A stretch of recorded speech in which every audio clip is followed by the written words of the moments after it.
Colonialism doesn't just take your land, it takes your mind as well. And the British Empire had a clear strategy on this one. Force and enforce English and make people ashamed of their culture and their language. 2 tactics.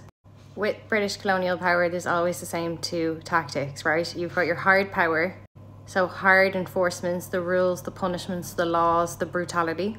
And then the soft power, which is often forgotten about, which is the psychological manipulation and the propaganda. And a lot of internalized shame.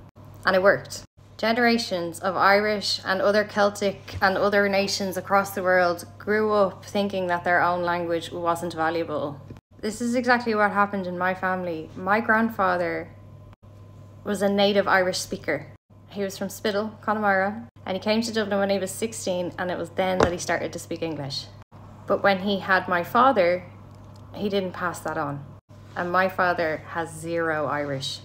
I asked my grandmother, who's still alive, why, and she said, well, we just thought it had no value for them.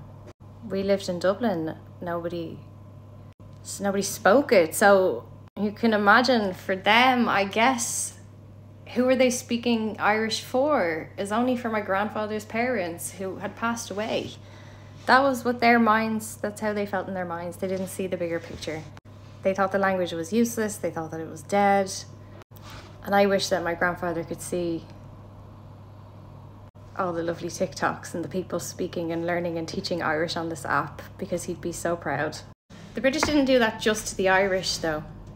In Wales, children caught speaking Welsh in school had to wear this lovely plaque that said Wales not for the whole day. And if by the end of the day the child had still this around their neck, they'd take a beating. This made Welsh children terrified to speak their own language. The internalized shame of being beaten every time you use your language.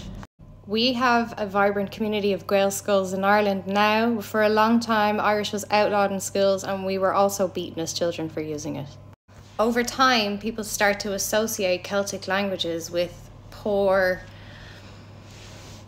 uneducated Philistines. You know where that word came from. When they went to India and Africa, at first, they did allow you to use your native language for one thing. You could read the Bible in it. Once you were converted to Christianity, though, no more language for you.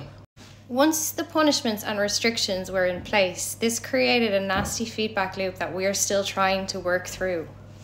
Parents stopped even teaching their children the languages because they thought that they would hold them back. And increasingly, English was embraced as the language of business, and more over generations, parents felt that they must equip their children with English so that they can be successful. That's why English is the most spoken language in the world. It is not the most successful language in the world.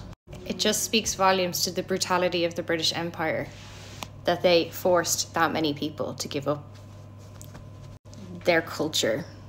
So then what you have emerging in the 20th century is that speaking English becomes a status symbol. Speaking your native language is a sign that you are backwards. And so over time, people didn't need to be forced to speak the language. They did so willingly, thinking that this was a smart choice. And that is the ultimate success of colonialism, when you can get the people to police their own self from your internalized colonial mind. This is still happening. We are still fighting this. Globalism is the new colonialism. Local languages and cultures continue to be erased, except instead of the British, it's the American Empire, and instead of military force, it's corporate power.